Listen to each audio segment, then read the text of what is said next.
Saya minta kuncinya dah. Kunci sampai saat ini berdiri dengan tegar. Kuncinya apa ini? Sederhana. Ya. Satu, Bang, kamu yakin Tuhan tuh sayang banget sama kamu. Di saat Tuhan katakanlah ngasih rezeki ke kamu, ya, itu tidak pernah bohong, bener ini. Kalau Anda pengen coba, bersedekah. Bersedekah. Ya.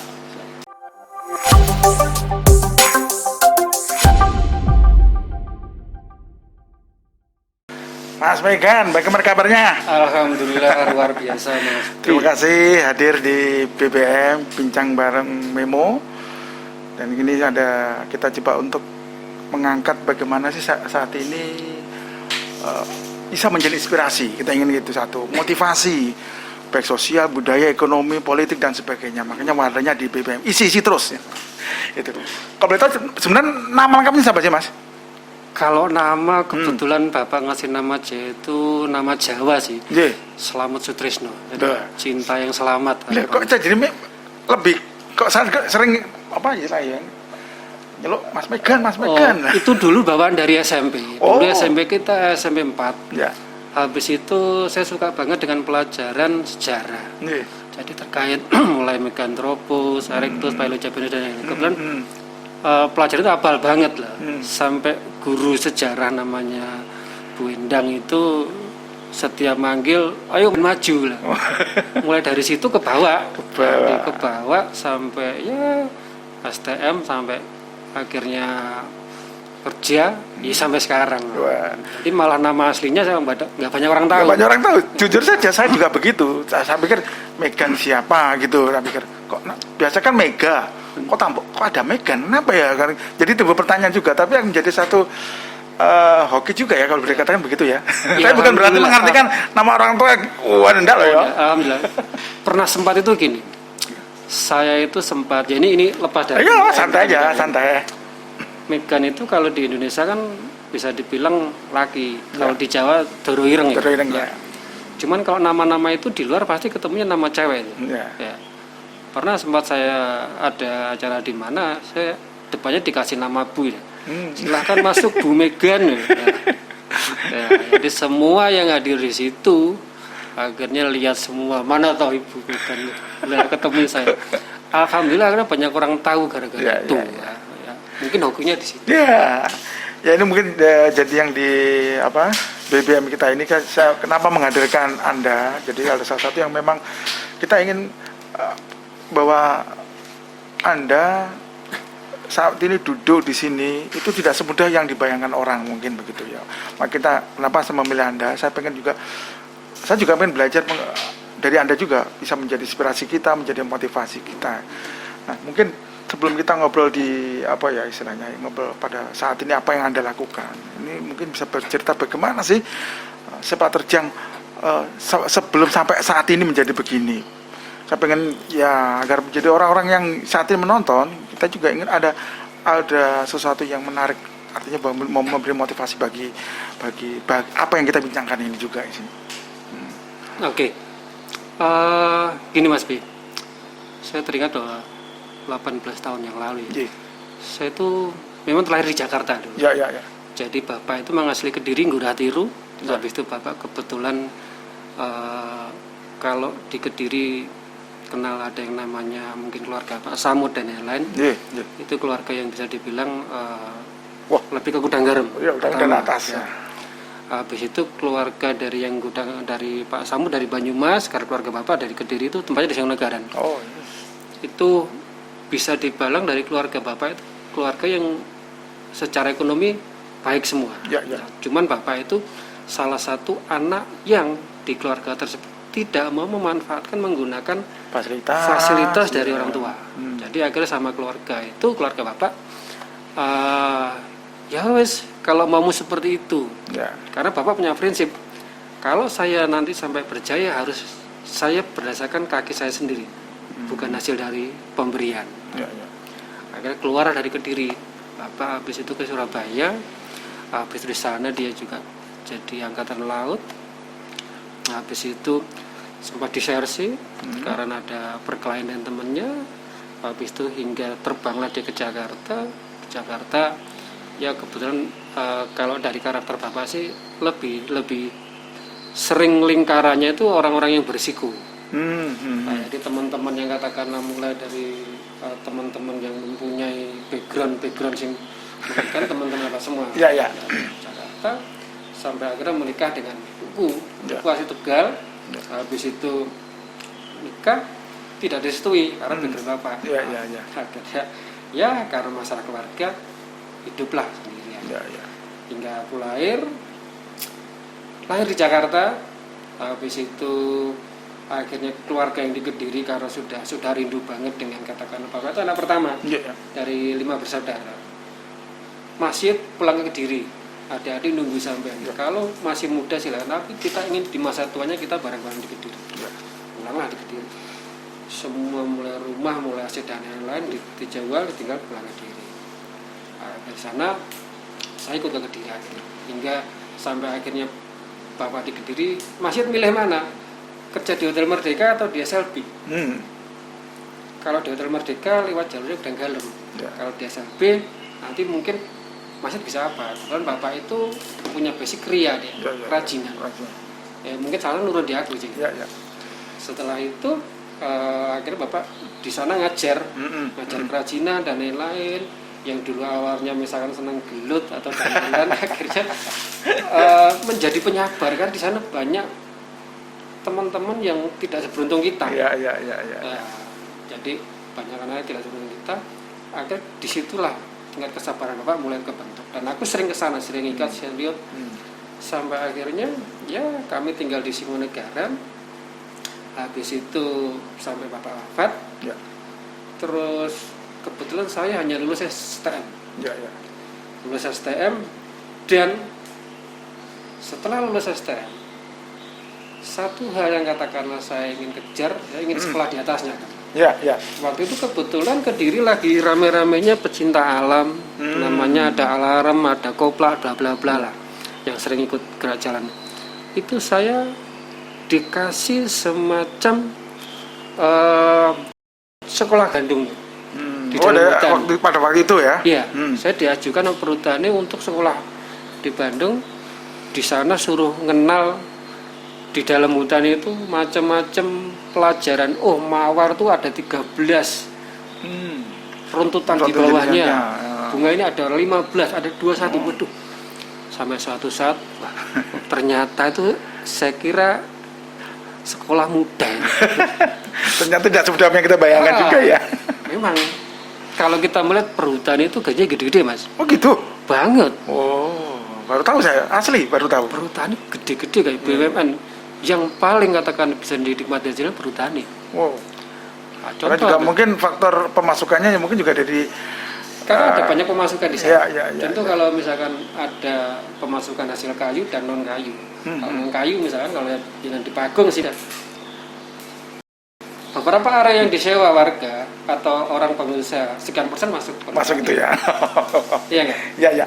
Nah sekarang gini, dari setelah tadi background bagaimana perjuangan orang tua dan sebagainya, dan Anda akhirnya akhirnya terjun di dunia yang mungkin boleh salah satu ada gamblingnya di sini. Pengusaha itu kan ada gambling di sini. Banget pasti. Sukses atau kebaliknya. Nah, mungkin bisa bercerita nggak atau boleh apakah pengaruh dari orang tua, karakter orang tua yang petarung, dia pejuang dan sebagainya, itu sangat mempengaruhi di dalam saat Anda berkarya ini? Pasti. Pelajaran dan orang terdekat yang akan kamu adopsi di saat kamu terjun ke dunia nyata pasti dari lingkunganmu. Keluargamu, bapak, ibu dan lain-lain. Nah, di saat saya terjun habis dari Bandung itu, saya tidak meneruskan karena bapak sakit, agar seluruh ijazah saya ketinggal di sana hilang. Dari sana pupus saya mau ngapain ini?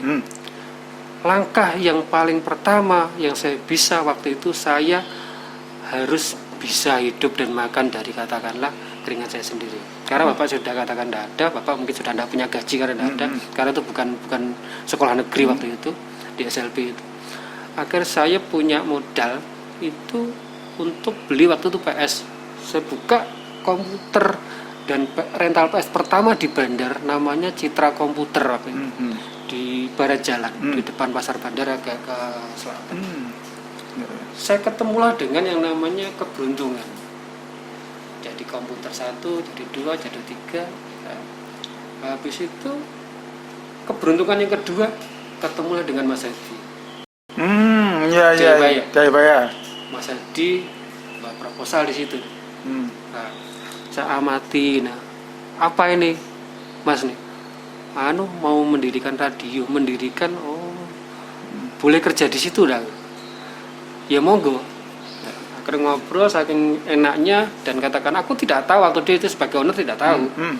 Karena ternyata orang yang aku kenal juga petarung handal banget Mas Hadi itu. Jadi habis itu kenal, dari total 40 orang aku ngomong, Mas, saya tidak punya apa-apa. Saya tidak punya ijazah. Saya tidak punya sepeda motor. Yang penting maju dulu. Kok tak sampai nih bos. Dengan sederhananya bilang seperti itu. Karena ternyata saya menyadari saat ini tuh yang dicari bukan selembar kertas ijazah. Karena selembar kertas ijazah, karena kata Rocky Gerung itu adalah bukti kamu pernah sekolah, bukan bukti kamu pinter. Iya kan? Sangat setuju saya. Iya kan? Itu bukti bahwa kamu pernah sekolah. Dan tukang setting banyak sekarang kalau kita mau buat ijazah. Akhirnya ketemu Mas Hadi, dari 45 orang disaring ketemu sekitar 30. Saya masuk di dalamnya. 20 ketemu di dalam, masuk lagi sampai 10, sampai tinggal 5 marketing. Dan dari 5 itu disuruh minta menunjuk sertifikat, karena kalau marketing katanya dengan uang. Habis itu ada yang katakan ijazah dan saya tidak punya semua.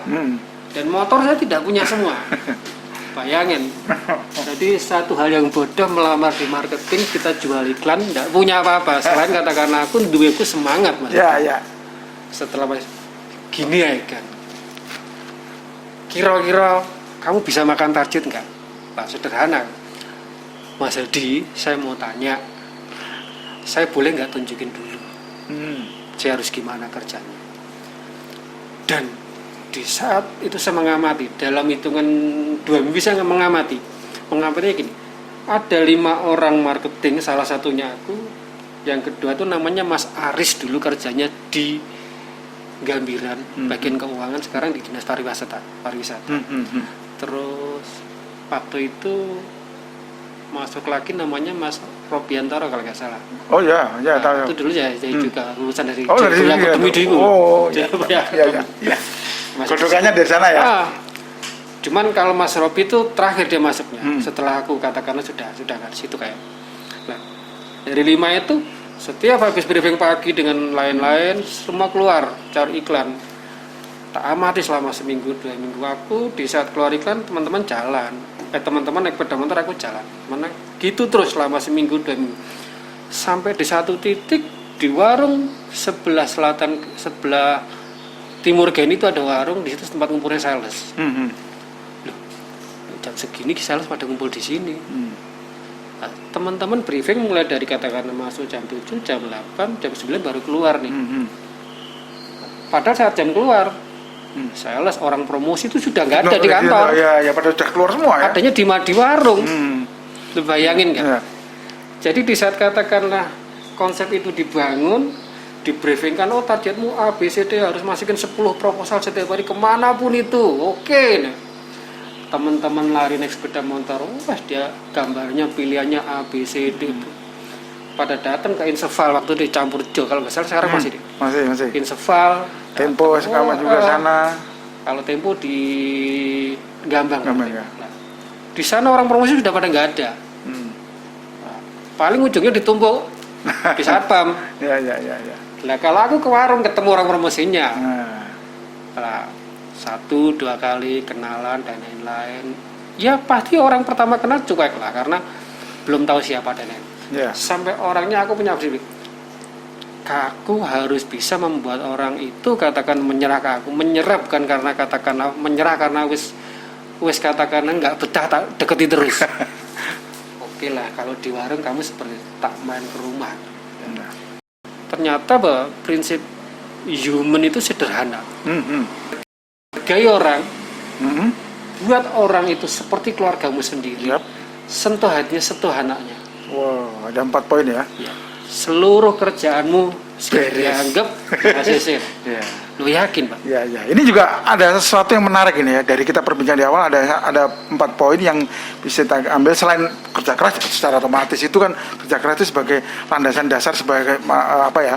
Tapi yang menarik tadi juga menarik tadi ya. Nah, kalau ternyata sentuhan hati ini ya, sentuhan hati juga ternyata penting sekali ini ya. Oke. Ada 4 poin ini yang bisa kita ambil ya.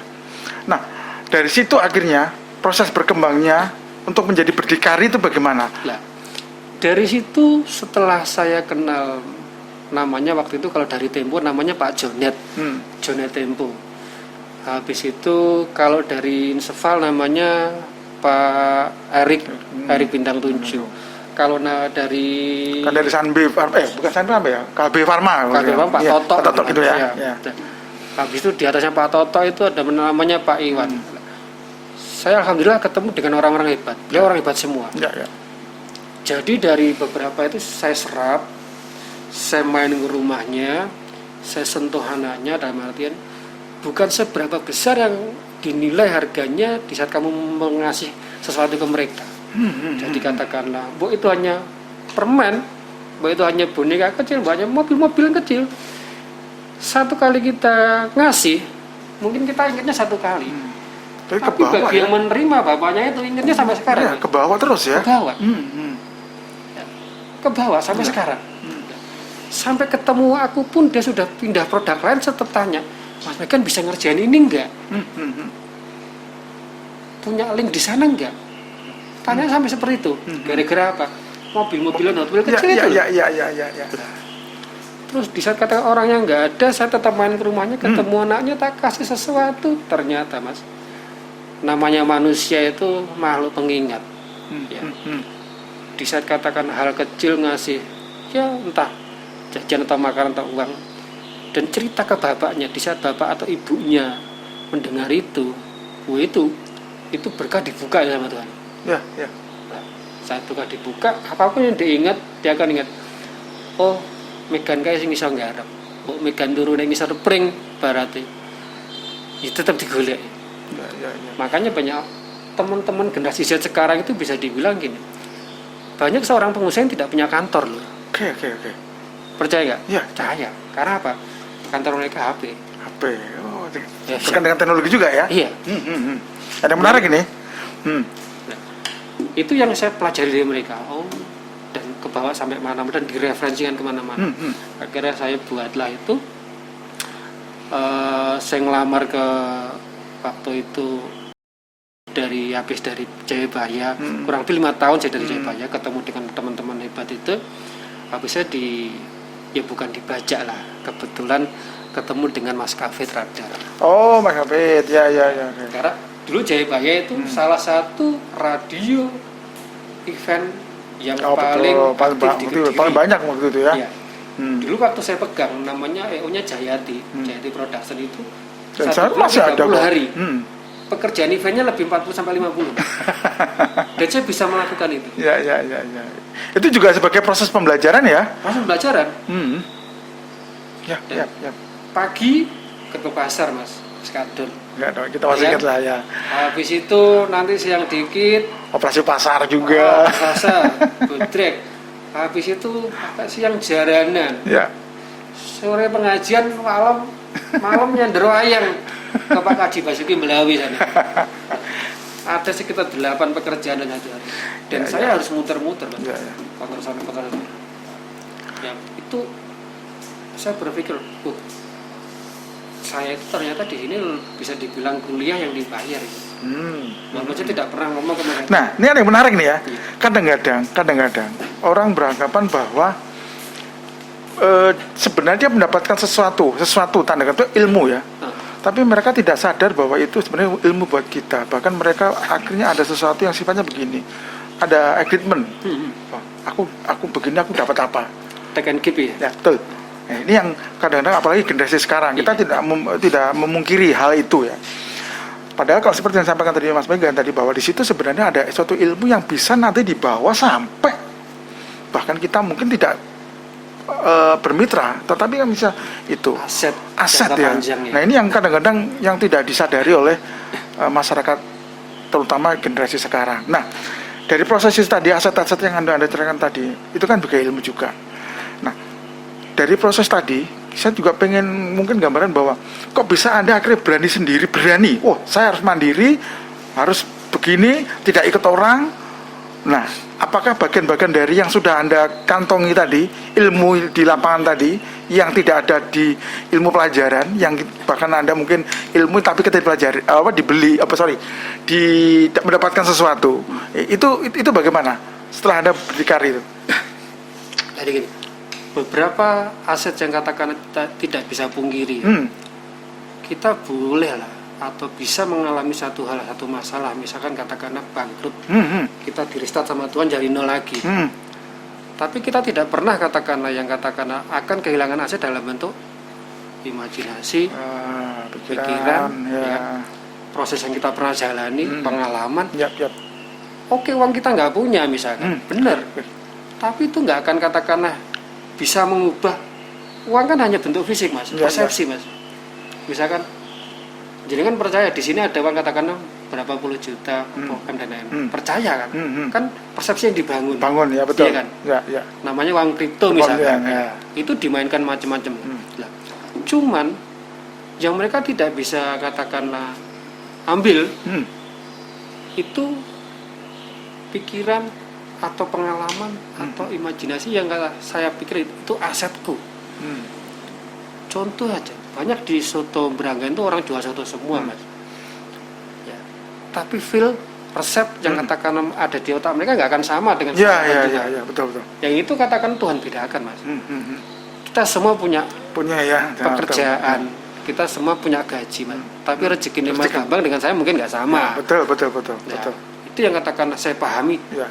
Walaupun saya akan keluar dari instansi atau lingkaran apapun, selagi katakanlah saya mau bergerak, ya, insya Allah Tuhan akan kasih rezeki itu. Iya. Apapun dimanapun caranya. Kalau saya boleh bercerita sedikit sebenarnya, mungkin begini, artinya kita coba untuk kita pangkan nanti kalau kita ngobrol, waduh satu hari tidak akan habis-habis ini. Jadi beliau ini jatuh bangun, bukan main. Nah, makanya kenapa kita hadirkan salah satunya adalah rasa untuk bahwa membangun bahwa jatuh itu bukan berarti sakit. Oh bukan. Ya itu bukan. Kan orang beranggapan jatuh itu mesti sakit. Ya memang secara harfiahnya sakit memang betul. Tetapi kalau sakit terus akhirnya tidak terbawa bangun. Nah ini yang kita pengen sampaikan, apa kita ngobrolkan bahwa Anda perjalanan, ya saya kan tahu artinya bagaimana Anda memulai usaha sudah pada top yang menurut kami adalah sesuatu yang sudah sangat top. Mulai Anda pernah punya percetakan, Anda di advertising, di rumah makan dan sebagainya. Itu sudah Anda lalui. Kemudian Anda jatuh dengan hal-hal yang mungkin tidak bisa kita sampaikan di sini aja ya. Artinya udah jatuh. Nah, di proses membangun saat inilah, ini yang karena di situ ada hati, ya, emosi, finansial, campur aduk sampai gaduh. Nah ini jujur aja, saya pun mungkin belum bisa untuk menghal itu mungkin ya, artinya. Nah ini kan mungkin bisa berarti bagaimana untuk grow up-nya itu lah. Ya. Kita pengen bahwa jatuh itu bukan berarti sakit. Nah, itulah. Jadi kalau Mas Bambang pernah dengar itu namanya hukum kemelekatan, Mas. Oh, ya. Jadi gini, semua itu ada ritmenya. Dan saya pernah katakan mengamati. Contohnya gini, kalau kita mau melihat dulu, misalkan momennya zaman vintage ya, kursi-kursi yang katakanlah, ya mungkin sofa, kursi dan dulu, mungkin harganya akan booming di zaman yang dulu sekian juta. tetapi zaman itu muter terus. Dan sekarang itu ternyata lebih mahal dari zaman yang dulu. Contoh aja, saya kemarin sempat nawar satu sepeda kecil, sepeda Vespa itu buat anakku rencana sih. Harganya berapa? Sepeda kecil 3 juta. Wow. Saya tawar menawar, tarik urus sekian, ternyata setelah lama itu sudah nggak 3 juta lagi, Mas. Lagi ya? Lagi. Wow. Nah, berarti kan, Mbak, semua itu ada ritmenya, dan kita harus pelajari. Ya. Pernah lagi saya berpikir, Tuhan, kalau toh saya memang hidup untuk belajar, naikkan level saya. Oke. Karena gini, saya butuh di saat saya nanti tidak ada, akan ada regenerasi yang meneruskan saya, dan tidak ingin saya meninggalkan anak-anak saya dalam kondisi keadaan yang tidak punya apa-apa, karena berdosa. Siap. Berdosa loh, Mas. Ya. Di saat katakanlah anak-anak kita menanggung beban utang, yang pasti secara hidup mereka minder pasti. Yang kedua, dia tidak bisa apa-apa. Karena zaman Rasulullah dulu pun umat Islam yang kaya banyak. Karena semakin kita kaya semakin bisa membantu lainnya. Tapi kalau semakin tidak punya apa-apa, kasihan. Nah, itu kenapa kayak jiwa katakan, saya harus bangkit, saya harus berjuang dan lain-lain. Semakin saya bangun hingga sekarang, suatu saat saya pasti ada endingnya. Di saat saya ending, saya harapan saya ending yang bagus. Yang bagus, ya. Itu. Ya, ini juga apa ya? Pelajaran bagi saya pribadi juga, artinya bahwa kita itu harus istilah zaman sekarang kita forecasting, meramalkan yang akan datang bagaimana untuk kebaikan. Nah, ada satu yang menarik juga, saya pengen ngobrol juga dengan apa yang saat ini Anda bangun, produk-produk yang Anda bangun saat ini. Nah, kita ngomong sekarang aja masa pandemi sekarang ini. Kita diskusi aja. Dengan masa pandemi ini kan saat ini banyak, hampir ibaratnya setiap bertemu orang jawabnya masih sama. Berkeluh kesah. Keluh kesah. Sahabat bergu. Itu hampir semua sama. Tapi dulu, jangan kemana-mana dulu. Kita akan ngobrol selepas BBM Sains 1 ini, kita akan lewat. Tetap di sini.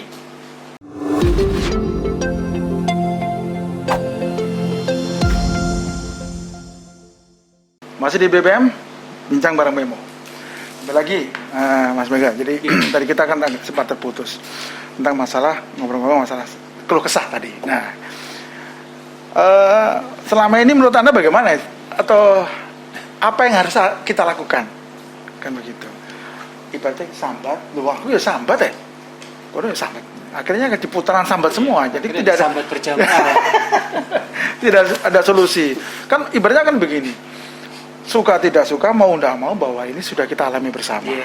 Ya kan gitu. Ibarat nasi sudah jadi bubur, tinggal buburnya ditambah apa gitu harusnya. Ini yang mau kita harapkan dengan situasi kondisi yang hampir semua merasakan ini, ya walaupun mesti ada yang satu diuntungkan, yang satu tidak, pastilah. Pasti gak mungkin semua kena lah, pasti. Tetapi hampir 80% semua sudah berdampak. Tapi kan bukan berarti peluang itu tidak ada. Nah, ini minimal adalah motivasi. Bagaimana menyiasati untuk keluar dari jarum yang saat ini yang semua dialami ini. Sebetulnya kalau kita mau ngomong apakah seluruh terdampak, semua. Jadi mulai dari sektor ekonomi terdampak, pariwisata terdampak, terus ya kalau dari dunia praktisi langsung misalkan pekerjaannya, contoh aja teman-teman dari pengusaha kuliner, warung kopi, wedding, sound system, nggak sambat dari ini. Cuman di saat katakanlah faktanya bahwa kita sudah terjebak nih di tengah nih, ada masalah seperti ini, kita sudah tidak bisa lagi mundur nih, dan kita hanya bisanya maju dalam artian bahwa kalau toh faktanya kita katakan sudah di posisi yang seperti ini, kita harus ngapain kan? Nah, itu juga berpengaruh di bahwa setelah kita action kita akan menghasilkan apa. Kalau mau kita ngomong, misalkan Mas Bambang lihat pengusaha kopi yang dia katakan investnya bisa dibilang ratusan juta, dia katakan memberikan kedai kopi, workshop dan lain-lain, banyak pertebaran di Kediri. Saya kira nilainya bukan hal yang katakanlah kecil gede, ya. Tapi dihadapkan pada momen seperti ini sudah di-plan dan sudah dibuat, akhirnya untuk secara customernya tidak sesuai harapan, yang terjadi mereka harus apa? harus memutar otak pasti. Memutar otak untuk apa? Survive. Karena kalau kita mau ngomong apakah pemerintah menjamin, mungkin secara konstitusi undang-undang menjamin harusnya.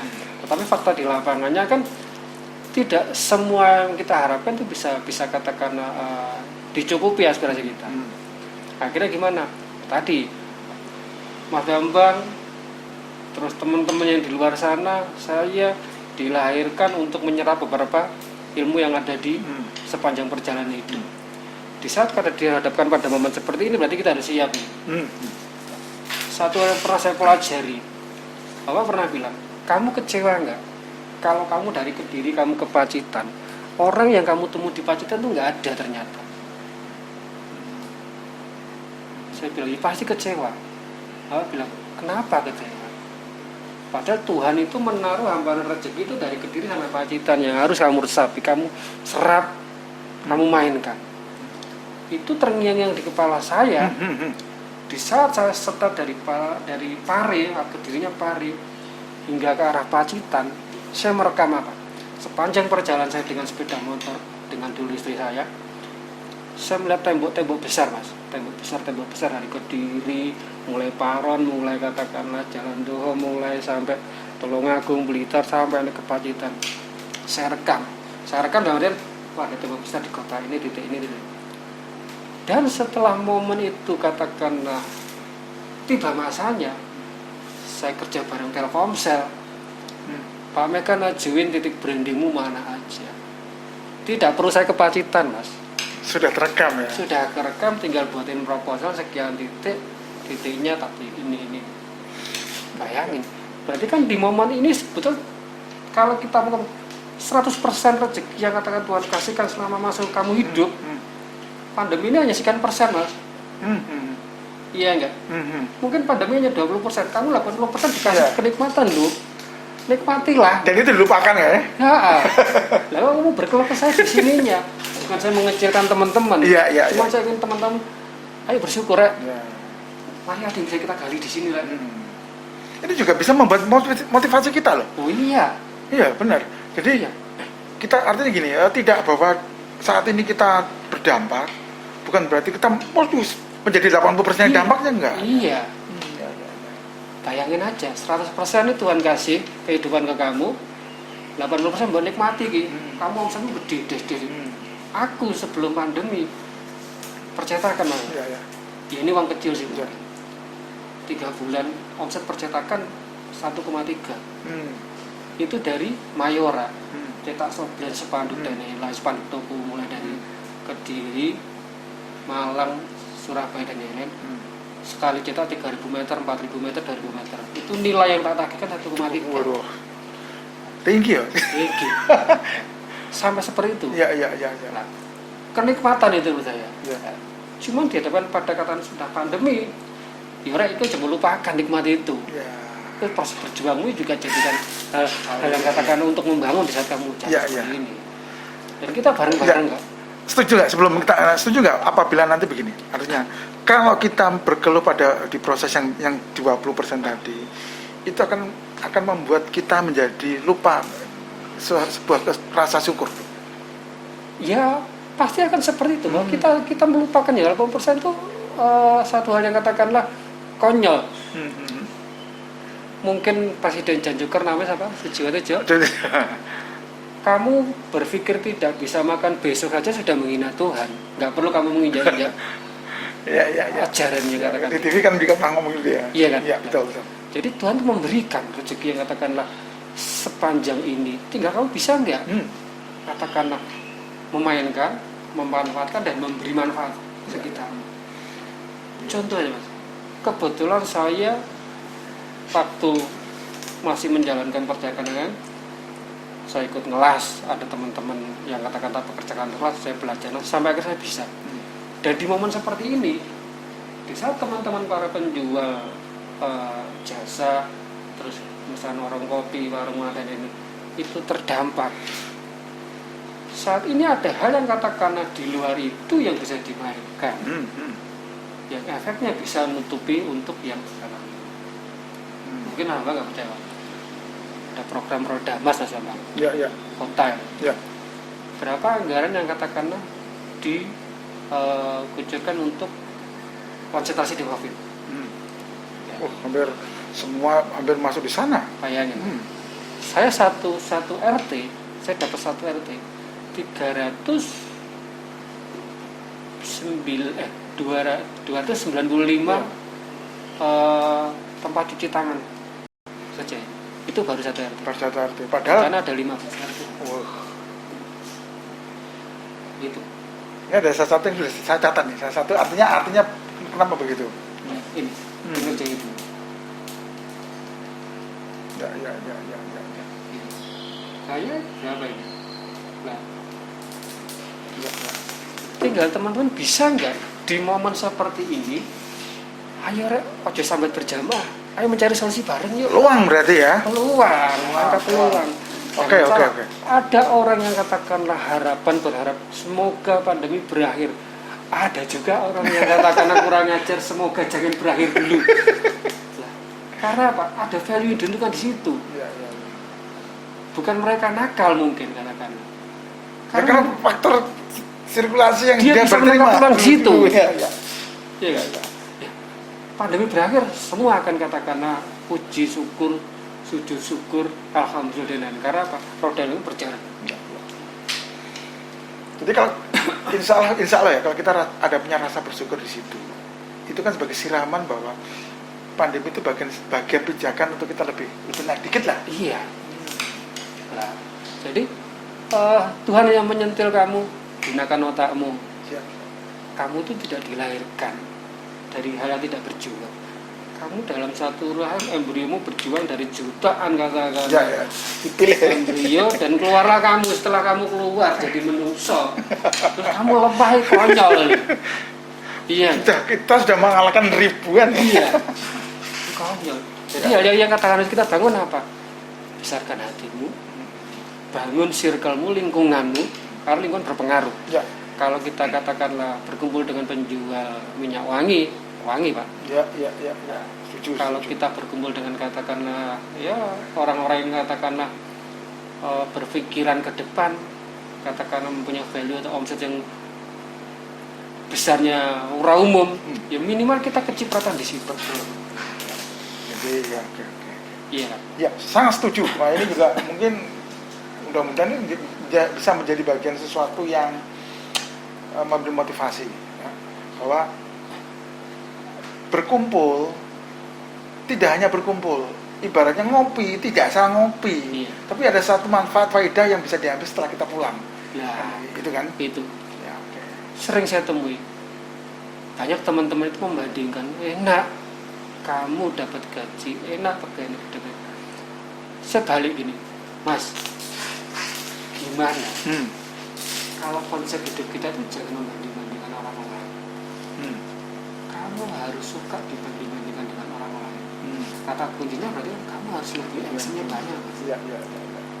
Mending kamu dibanding-bandingkan dengan orang lain daripada kamu membanding-bandingkan orang lain. Dan nanti di saat kamu dibandingkan dengan orang lain, jadi ada value lebih. Value lebih, kamu mencarinya gimana? Banyak proses yang harus katakanlah mau ingat-ingat lagi. Oh, ada perjalanan ABCD yang katakanlah aku bisa racik di sini. Contoh aja, kalau kita ngomong dulu, misalnya botol ini, dulu sari temu kalau nggak salah, satu plastik mungkin 500 rupiah atau 1000. Nikmatnya surga dunia lah. Rasa sawah. Ya. Di plastik ini botolnya botol limun. Maksudnya waktu kecil-kecil kita dulu ya.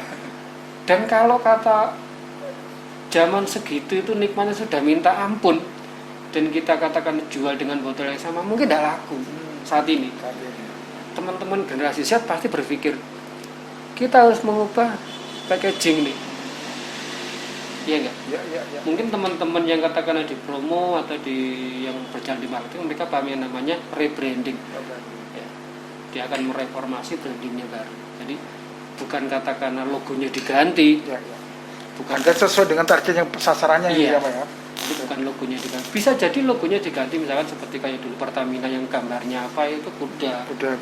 Sekarang jadi Kalau rebranding itu sebenarnya kalau Pertamina ada dua sisi, dia lebih ke internal dirubah juga, ke eksternal dirubah juga lah. Mungkin kalau untuk yang dengan skala itu budgetnya gede. Tapi misalnya teman-teman yang katakanlah berprinsip kita harus rebranding nih, kita harus katakanlah tubuh kita, hidup kita, perjuangan berjalan kita ubah lah ya, apa yang kita ubah. Sebetulnya sama aja teman-teman. Contoh aku bilang tadi, dia bisa ngelas. Saat ini yang dibutuhkan ngelas apa? Yang lebih banyak produk diserap, produk kesehatan mas. Tempat cuci tangan saya melihat yang dibutuhkan untuk saat ini di Jawa Barat, Jawa Barat masih kurang-kurang. Bayangin nggak kalau teman-teman yang bisa ngelas itu katakan bisa mensuplai dan lain-lain, berapa omset kita?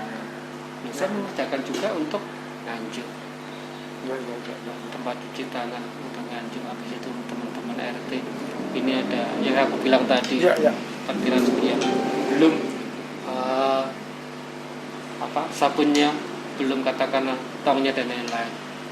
Nah, itu nilainya juga agak sedikit kalau katakanlah orang Jawa bilang receh sih, tapi jeda. Sampai milih di ya, receh tapi jeda. Jadi ayolah kreatif lah. Ini yang menarik ini, artinya kreatif dan harus bisa membaca peluang. Satu contoh ini ya, yang ini produk orang mungkin bahkan pada waktu itu jamu itu kan, mohon maaf artinya ya, sesuatu yang berbau kuno, sesuatu yang identik diperlukan kalau sakit ya. Iya sakit. Nah, tapi kalau dikemas dengan sesuatu yang baik, seperti sama tadi, Anda juga sekarang ini sedang mengembangkan arah ke sana juga. Iya. Ternyata juga ini akan membuat image orang juga akan berubah gitu. Bahkan biasanya jamu itu tertentu yang harus dikonsumtif, tetapi ini bisa menjadi bagian seperti air putih biasa. Iya. Gitu ya. Jadi satu menaikkan nilai ekonomisnya, ya kan? Ya. Value-nya naik. Habis itu juga menjadi sebuah habit atau kebiasaan. Ya. Karena kebiasaan itu bisa dibilang kalau katakan kita biasakan, pasti kalau akan kita hitung itu melebihi apa yang akan kita pikirkan saat ini. Ya. Oke. Nah, sebelum nanti kita ngobrol kita akhiri ya. Artinya saat ini Anda sudah, saya lihat tadi ada banyak peluang mulai dari pandemi ini, apa yang dibutuhkan pandemi Anda sudah bisa masuki karena banyak peluang itu seperti jamu, Anda bisa baca peluang dan sebagainya. Nah, kita dengar juga Anda saat ini mengembangkan yang suatu produk yang boleh dikatakan tidak berguna menjadi multiguna. Bahkan saat ini sudah tidak hanya dikonsumtif untuk di dalam negeri, bahkan mungkin. Contoh tadi lampu kalau nggak saya lampu sih sempat diajak pamer ke Italia. Ya, ini. Jadi itu asal muasalnya gini. Kebetulan saya punya basic di Kriya, Mas. Jadi Kriya itu kerajinan kan ya. Jadi saya dulu kalau Mas Bambang pernah ingat di perempatan Sri Ratu. Ya. Itu ke arah Bumi Putra, jadi ke arah timur. Timur ya. Ada namanya pusat kerajinan Matsol. Ya, betul. Ada kembang kan. Betul. Waktu itu saya join dengan teman, jadi teman-teman tuh yang memproduksi kayak kembang dan lain-lainnya. Saya lebih ke kembangnya dan lain-lain. Saya hampir setiap minggu ke Jogja waktu itu. Jadi untuk melihat sih perkembangannya kayak apa sih industri kerajinan. Dari sana akhirnya berkembang, Pak. Oh, ada hal yang katakanlah kita bangun dari hal yang nggak bermanfaat menjadi value yang bermanfaat banget untuk kita dan bisa jadi duit nih. Di saat pandemi ini akhirnya saya sudah katakanlah saya harus punya plan ABC. Karena Bapak pernah bilang jangan pernah buat satu sumber di rumah. Karena di saat katakanlah satu sumber air itu mati habis lah. Apalagi di dunia usaha ya. Iya. Nah, buatlah beberapa sumber. Di saat sumber itu katakanlah seret atau mungkin mati, ada sumber lain yang bisa katakanlah menghidupi untuk keberlangsungan hidupnya. Coba jalan-jalan, ketemulah di pasar tembusan sini Kaliombo, sebelah SMP 2. Ya. Ada pasar Loak itu kan ya. Ada pasar Loak, saya pagi-pagi jalan jam 7 sudah ada yang buka di situ, saya lihat tuh rosokan kayak gini. Ada rosokan di situ, saya menemukan apa? Sabuk keluaran 108.882 buatan Jerman kalau nggak salah. Itu ada 8 unit, Mas. Dijual harga berapa? 25.000. Aneh sabuknya untuk orang naik panjat membetulkan tiang dan lain-lain. Di saat katakanlah sudah tak beli, nego, ketemunya nggak sampai 25.000. Aku bilang, palu barang rosok ini sampah nih, ngelak-ngelak pandangan tak beli nih piye. Ngobrol, gerisenan tuh Pak karaku pandang dicolnya tuh Pak, 20 wes gak salah. Ya wes kalau rawat lah, tak bersihkan, tak habis itu tak kasih katakan tataan dudukan, tak jual berapa Mas? Berapa? Mungkin di atas 500? 500.000? Naikkan lagi dikit. Wah, 1 juta mungkin? Ya, bisa nggak sampai. Bayangin berapa sih? Ternyata hal yang paling bisa diotak-atik untuk bisnis itu hal seni, Mas. Satu hal yang berbau seni itu nilai rupiahnya tidak ada. Karena apa? Tingkat kesenangan. Iya betul. Tergantung pemandangnya ya dan hati ya. Kalau jadikan misalnya sepeda motor bisa lihat cc-nya, warna dan lain-lain, kapasitas dan lain-lain. Ketemu BB-nya, HPP-nya berapa, dijual berapa. Tapi kan hal seni, feeling Mas. Jual pun ongkos produksi ini kelihatan. Tapi kalau katakan sudah dari katakan sudah seneng ya tempat produksi, habis itu kita dibuat di showcase kita pajang, kita mau suka-suka gua jualnya, kamu seneng itu ya. Ternyata apa yang tak buat itu tidak secara dikonsumsi orang Indonesia kurang, karena memang teman-teman yang ada di Indonesia itu atau masyarakat sih lebih hal yang katakan berbau etnik, kerajinan kayu, kerajinan kulit. Tapi kalau yang aku buat itu lebih customernya condongnya sih keluarga, jadi industri alam. Jadi hal itu yang katakan sempat diskus dengan teman-teman di Jakarta, ini barangmu ini nanti pasarnya keluar negeri ke Italia. Buatin aja pengajuan. Artinya kan Anda sudah membaca peluang itu, bahkan sekarang sudah mudah-mudahan ini juga saat ini sedang lagi bernego di Italia. Italia betul ya? Italia. Alhamdulillah, mudah-mudahan juga menjadi inspirasi. Baik, sebelum kita tutup nih juga teman-teman yang di BBM, bahwa saya tahu bahwa kalau kita coba saya simpulkan, beliau ini dulu jatuh tidur di masjid sampai tidak punya apa-apa, akhirnya alhamdulillah terus bangun jatuh terus sampai akhirnya alhamdulillah ini sudah survive lagi. Ini yang, nah ini sebelum kita tutup nih, saya minta kuncinya dah, kunci sampai saat ini berdiri dengan tegar, kuncinya apa ini? Sederhana. Ya. Satu, Bang, kamu yakin Tuhan tuh sayang banget sama kamu. Di saat Tuhan katakanlah ngasih rezeki ke kamu, ya, itu tidak pernah bohong, bener ini. Kalau Anda pengen coba bersedekah, ya, silakan niatnya coba Anda apa-apa, tapi pasti akan Anda dapatkan hasil coba-cobamu dengan benar. Dan saya sudah melakukan itu. Saya pernah asal muasal mendengarkan Ustaz Yusuf Mansur bersedekah, iseng-iseng saya. Pertama sih dibilang percaya separuh-separuh. Aiman Mas, sing kerja kamu, sing kerja aku, keringetan aku, duit kayak nopo. Secara naluri manusia itu iman, dia sih pada iseng-iseng. 10.000 waktu itu pertama sudah pulang dari Jumatan, ditelepon, Mas, barangmu ini tak tuku 1 juta lah. Dek saya, berarti janji Tuhan itu nggak pernah bohong. Dan itu saya pahami sampai sekarang. Jadi ya sedekah lah gitu. Dan kerja keras, motivasi dan sebagainya itu kan bagian dari ikhtiar kita kan ya. Oke, Mas Migan, terima kasih banyak. Bincang-bincang ini sebenarnya masih banyak yang perlu kita gali karena batasan waktu. Mudah-mudahan ini juga bermanfaat bagi saya pribadi, juga teman-teman BBM. Ini yang kita inginkan adalah sesuatu yang bermanfaat bagi kita semua. Salam sehat, sukses selalu untuk Anda bersama keluarga, juga kita. Yang mana terus pantau BBM di Quran Memo. Terus jaga prokes, jaga kesehatan, salam sehat.